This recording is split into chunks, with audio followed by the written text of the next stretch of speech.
Hai. Hola sobat semua, sehat kan? Sudah makan? Seperti biasa Okebis Oke Abis akan menemani hari kalian agar lebih sempurna. Hari ini Okebis akan melanjutkan cerita dari novel Menantu yang Diremehkan. Eits, sebelum masuk ke ceritanya, pastikan kalian sudah like dan subscribe ya. Yuk langsung saja ke ceritanya. Cekidot. Keluarga Tenglin lebih cemas darinya. Karena selama ini keluarga Tenglin telah kehilangan 10 ninja, dan hampir semua tulang punggung keluarga yang masih muda telah binasa. Meskipun 10 orang tidak terlalu banyak, keluarga dengan 10 pemuda sudah menjadi keluarga yang sangat besar. Pertama-tama, 10 dewasa muda ini memiliki setidaknya 1 atau 2 generasi tua-tua, ibu dan ayah, bibi dan paman, kakek nenek, dan setidaknya 10 orang secara total. Kedua, 10 dewasa muda ini semuanya laki-laki, tetapi tidak mungkin semua dewasa muda dalam sebuah keluarga adalah laki-laki. Jika rasio pria dan wanita adalah 1:1, maka setidaknya ada 10 wanita dalam keluarga. Sekali lagi, setidaknya setengah dari 10 pemuda telah menikah dan memiliki anak. Mereka punya istri dan anak. Dengan cara ini, sebuah keluarga harus memiliki paling sedikit 50 atau 60 orang untuk memiliki 10 laki-laki dewasa muda. Sekarang, laki-laki usia prima dari keluarga Tenglin semuanya telah dilibatkan, dan efektivitas tempur keluarga telah menurun tajam. Dalam hal ini, secara alami, tidak ada kemampuan untuk memisahkan tenaga kerja untuk melindungi Takahashi. Oleh karena itu, tidak ada ninja di rumah Takahashi kecuali beberapa pengawal. Saat itu sudah larut malam, dan Takahashi masih belum lelah. Di satu sisi, dia masih berduka atas kematian tragis putranya Reiki. Di sisi lain, dia ingin menunggu apakah dia masih bisa menghubungi ninja Tenglin yang hilang. Meskipun secara tidak sadar dia tahu bahwa ninja Tenglin yang dikirim ke Kyoto telah dibunuh 80% dari waktu, tetapi jauh di dalam hatinya, dia masih menyimpan secercah harapan. Dia merasa bahwa setidaknya sebelum dia melihat mayat itu, masih ada kemungkinan bahwa semuanya bisa kembali.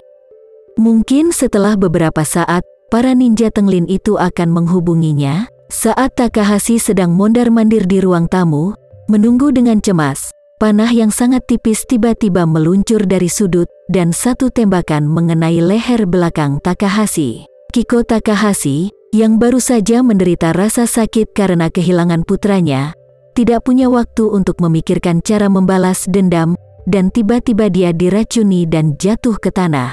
Para pengawal menemukan bahwa dia tiba-tiba jatuh ke tanah, dan mereka berkumpul di sekitarnya. Setelah melihat lebih dekat, mereka menemukan bahwa dia telah kehilangan nafas dan detak jantungnya. Ketika para pengawal mencari pembunuhnya dengan takjub, beberapa ninja Iga yang menyelinap ke dalam keluarga Tenglin sudah mundur. Di waktu normal, keluarga Tenglin akan mengatur setidaknya 4 ninja untuk meluncur di sampingnya, secara diam-diam melindunginya dan mencegahnya dibunuh oleh ninja lain. Tapi hari ini, tidak ada ninja di sampingnya. Tanpa perlindungan ninja, hanya mengandalkan bodyguard biasa, di depan ninja hampir seperti tidak ada orang. Oleh karena itu, tidak sulit bagi ninja untuk mengambil alih kepala Takahashi. Kiko Takahashi yang malang, sama seperti pria berambut putih itu menyerahkan pria berambut hitam itu, dia juga mati. Pada waktu bersamaan, saat itu Yuhiko tertidur, dia mendengar ketukan di pintu. Dia bertanya dengan sedikit kesal, "Ini sudah larut, ada apa?" "Jika itu bukan sesuatu yang penting, aku akan membicarakannya besok." Hiroshi Tanaka buru-buru berkata, "Presiden, polisi dari TMPD sudah datang lagi, bilang masih ada beberapa hal yang perlu kerjasama kalian untuk pergi ke TMPD untuk diperiksa lagi. Aku harus menghadapi beberapa pertanyaan." Ito Yuhiko meraung marah, "Aku telah mengatakan semua yang harus dikatakan, dan tidak ada yang tersisa untuk dikatakan." Tanaka menjelaskan, "Yang mulia, pihak lain mengatakan bahwa keluarga Sucipto telah menekan mereka, dan itu mungkin menyebabkan insiden diplomatik internasional, jadi mereka meminta Anda untuk bekerja sama." insiden diplomatik internasional. Mendengar ini, Ito berteriak dengan marah. Asu, benar-benar menjengkelkan. Meskipun dia sangat tidak puas, Ito tidak berani melanjutkannya saat ini.